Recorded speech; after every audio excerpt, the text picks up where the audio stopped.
Et j'ai voulu tellement faire du bien, et quand je me suis heurté à certaines réalités, en comprenant que le bien a un prix, c'est la solitude. Et ça a été un peu particulier. Je l'ai d'abord pris personnellement parce que je connaissais pas ça en fait. Je comprends pas. Ça veut dire Bien un prix, c'est-à-dire dans un endroit où beaucoup de gens sont corrompus, quand on vient avec des intentions dites nobles, parce qu'en fait il n'y a rien d'autre que juste envie de faire plaisir aux gens, on dérange.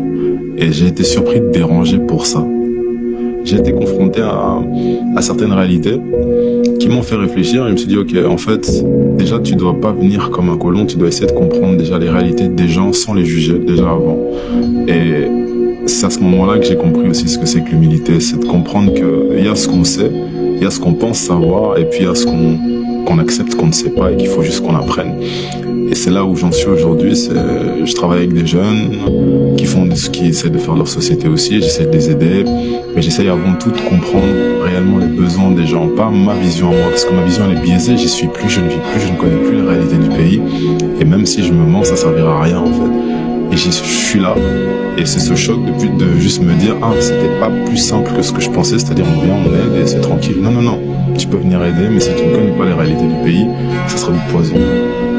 Abandonne ceux qui s'abandonnent. Abandonne ceux qui s'abandonnent. C'est-à-dire que tu peux pas sauver les gens d'eux-mêmes, comme personne ne peut te sauver de toi-même. Je veux dire, ça marche dans tous les sens. Ça, tu sais quoi, avec la vie, je l'ai vu un peu.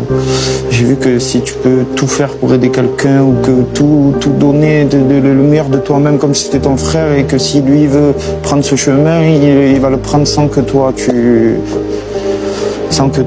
puisses rien faire. C'est lui qui peut changer la chose, et c'est pas toi. En gros. Dans la vie, tu fais un choix et tu veilles à ce que ton choix ait un sens. Il me dit qu'une seule chose. Dans la vie, tu fais un choix et tu veilles à ce que ton choix ait un sens. C'est-à-dire, toute ta vie, il va pas falloir que tu reviennes ici après pleurnicher. Non. Si tu fais ce choix-là, fais de tout ton possible pour que ton choix-là ait un sens. Que ça soit pas peine perdue. Donc quand je lui ai dit, écoute, il m'a dit, comme le disent les Ukrainiens, akak ou dobre, comme tu veux. L'échec est nécessaire.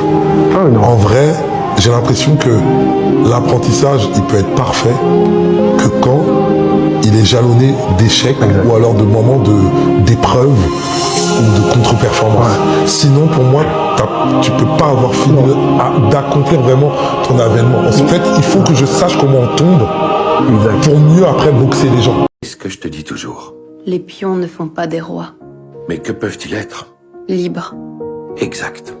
Libres d'aller où ils veulent, sans couronne pour les alourdir. Hein? Rien ne te garantit que si t'es bon, tu vas réussir. Parce qu'il te faut plus que ça. C'est triste, hein? C'est triste, mais il te faut plus que ça. C'est quoi? Il te faut un mental à toute épreuve, déjà. Avant même d'être un bon joueur. Vous voyez, c'est un jeu, mais avant même de savoir jouer à ce jeu-là, il faut un mental à toute épreuve. Parce que du jour au lendemain, et ça c'est pas des paroles en l'air ou du blabla, tout peut s'écrouler. Et il faut être prêt. Il faut être prêt parce que on peut vous monter tellement haut qu'on peut vous redescendre aussi vite. Je sais que c'est dur pour toi en ce moment. Mais tu dois à tout prix te ressaisir. Ne pense pas simplement à tout ce que tu as perdu. Le passé appartient au passé. Aussi essaie de te concentrer sur ce qu'il te reste. C'est ça le plus important. La passion et les rêves sont comme le temps. Rien ne peut les arrêter.